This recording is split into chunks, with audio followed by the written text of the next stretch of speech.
public on Substack have received documents from a whistleblower who was recruited to participate in the Cyber Threat Intelligence League, or CTIL, through cybersecurity meetings hosted by the Department of Homeland Security. These documents reveal how the U.S. government recruited a web of NGOs and private individuals to do what the government cannot lawfully do: censor and subvert the American people.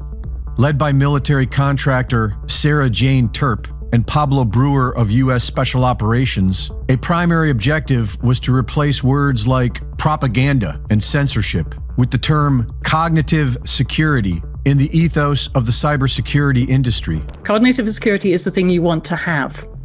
You want to protect that cognitive layer. It's about pollution.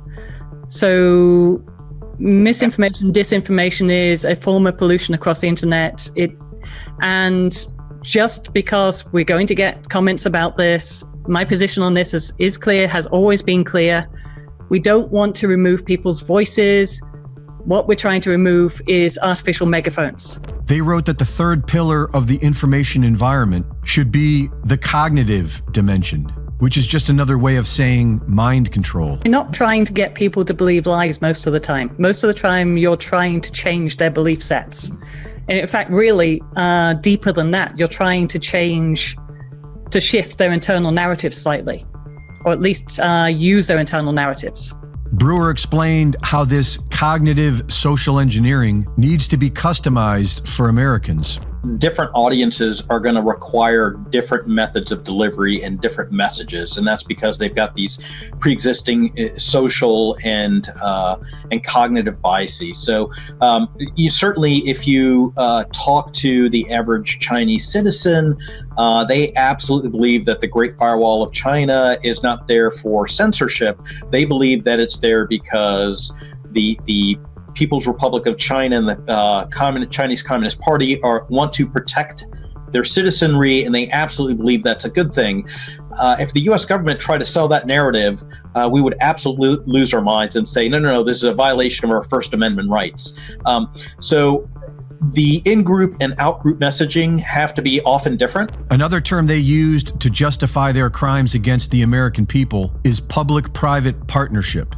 To work around violating Americans' constitutional rights, private citizens did the dirty work under government supervision. Terp and Brewer openly admit that they are set up as a private NGO to censor American citizens for the U.S. military. I wear two hats, and I mentioned the one hat is the director of the Donovan Group, which is the military director of the Donovan Group, which is that future studies and think tank.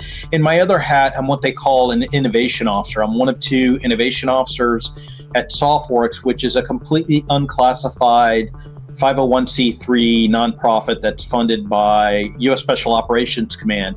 And that's so that we can get after non-traditional problems and non-traditional tactics and work with non-traditional partners. They targeted people who were protesting the lockdowns and developed the Disarm Framework, which was employed by the World Health Organization for countering anti-campaigns. They subvert social media companies, and they report website domains to registrars.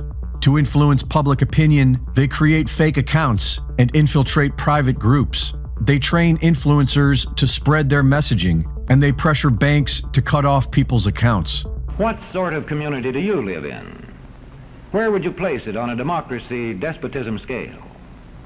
To find out, you can rate it on a respect scale and a power scale. And to find out what way it is likely to go in the future, you can rate it on economic distribution and information scales. The lower your community rates on economic distribution and information scales, the lower it is likely to rate on respect and power scales, and thus to approach despotism. Without freedom of speech, there could be no freedom of thought. And if you don't have freedom of thought, how can there be anything as liberty? The short answer is there can't be. If you're not allowed to think for yourself, or worse, even learn to think for yourself. And this is something I've been thinking about quite a bit lately. Thinking is not the same as believing, by the way. If you say, I think something, that's a different statement than if you say, I believe something. These may be synonyms, but they're not the same thing. To think is defined as to employ any of the intellectual powers except that of simple perception through the senses, to exercise the higher intellectual faculties. But on the other hand, to believe is to exercise a belief in. So then you have to say, what's a belief? A belief is to assent to a proposition or affirmation, or the acceptance of a fact, opinion, or assertion as real or true without immediate personal knowledge. Reliance upon word or testimony, partial or full assurance without positive knowledge or absolute certainty. Persuasion, conviction, confidence. So belief is a confidence game. How confident are you? Are you confident enough to say you believe it? Do you believe? Oh, please, please believe. Do you believe in magic? Hamburgers that talk? I can't believe it's no bother. Because somewhere in belief is a form of trust. And that trust is basically the credit you have issued upon the assurance that something is true that you do not have immediate personal knowledge is true. That's a belief. Chicken and nuggets you can take for a walk. If you believe, wherever you are, clap your hands. Clap! Clap! Don't let teeth die! Clap! And a clown making wishes come true. Not the same to believe as to think. In other words, believing something means you actually don't really have to think about it anymore. Thinking technically stops where belief begins. It's pretty clear that our image no longer serves. I mean, I don't know what it would look like if I took a mass public poll, but I doubt there's a majority of Americans out there who still believe in the American dream at this point. I mean, that carrot egged on the masses back when it was possible to really even get. You know, like back when college graduates weren't having to work 3 gig jobs just to barely make rent on their tiny apartment in the city, or whatever. The image of industrial man worked like glue in an industrial society, but no longer bonds people to a post-industrial society. So here we find ourselves, we're in this uncomfortable transition stage, and it's as if there's a new image for the future that's being constructed somewhere in the background, and we can already see various attempts to impress this new image upon everyone, which is increasingly being rejected, actually. But it's because of this that somewhere it's been decided by, I don't know who, what ideas will be promoted and allowed to proliferate and actually be seen and heard, and what ideas are not going to be allowed their full organic reach on these digital platforms because they might mess it up, or I guess they're a threat to the new image taking. The reality that you see on your computer screen, what you're allowed to access, what you're allowed to watch, what you're allowed to hear, is not the reality of everyone else. It's not what other people are getting. And that's how a lot of our content is. It gets thrown in a digital no-no closet, along with a lot of what we've said over the years.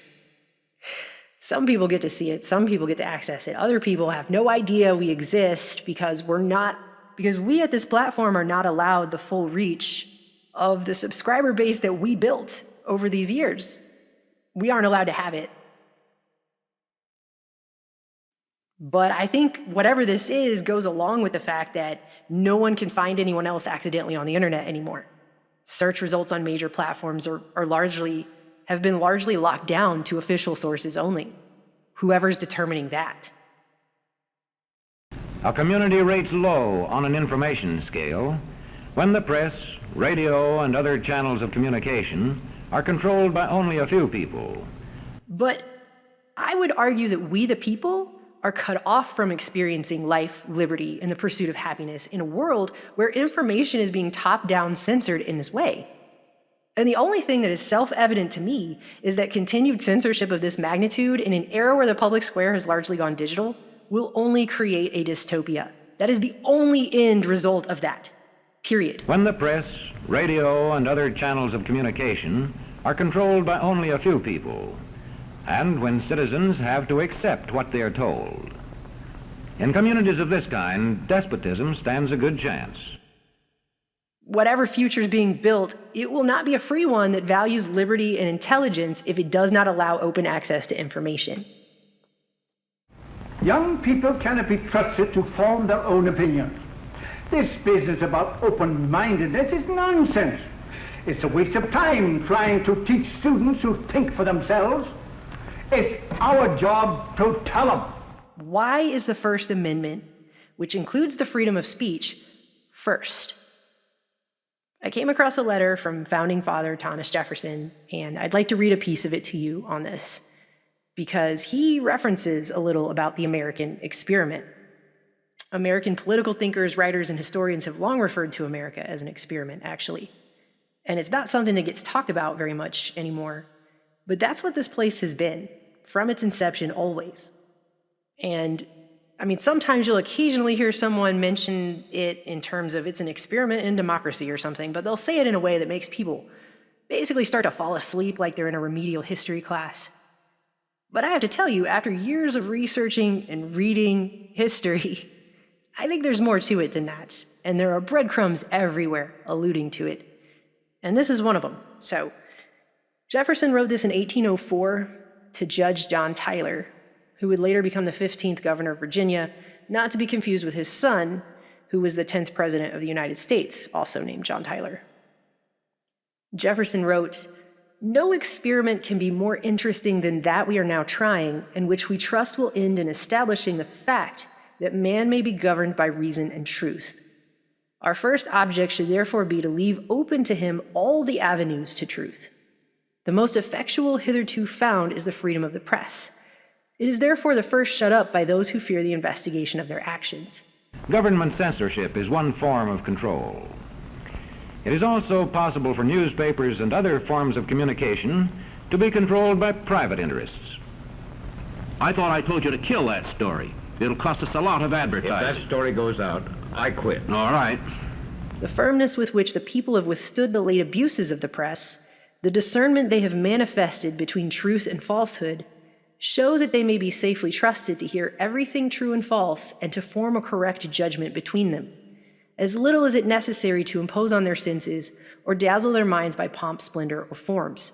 Instead of this artificial, how much surer is that real respect which results from the use of their reason and the habit of bringing everything to the test of common sense. I hold it therefore certain that to open the doors of truth and to fortify the habit of testing everything by reason are the most effectual manacles we can rivet on the hands of our successors to prevent their manacling the people with their own consent. There's a lot to unpack in that paragraph. The real respect which results from the use of their reason. I mean, very obviously, and especially over the past several years, it has been decided somewhere that people cannot, quote, safely be trusted to hear everything true and false and to form a correct judgment between them. Someone's deciding what judgment's going to be formed. But in censoring, we're not even being allowed to form judgment at all. Censoring information does not allow for people to form a correct judgment, as Jefferson puts it, because you're not allowed to even form one. Having the truth handed down from appeal to authoritarians up on high, while blackholing, burying, or hiding any information from you that might contradict or call that truth into question, disables you from being able to build and use logic and reason to arrive at a conclusion of truth for yourself. Right? You don't even get to use your brain in the same way. It bars you from even being able to build the skill of thinking for yourself to censor information. These are the steps to self-reliance, as I see them. Assume responsibility, be informed, know where you're going, make your own decisions. I'm not sure I understand.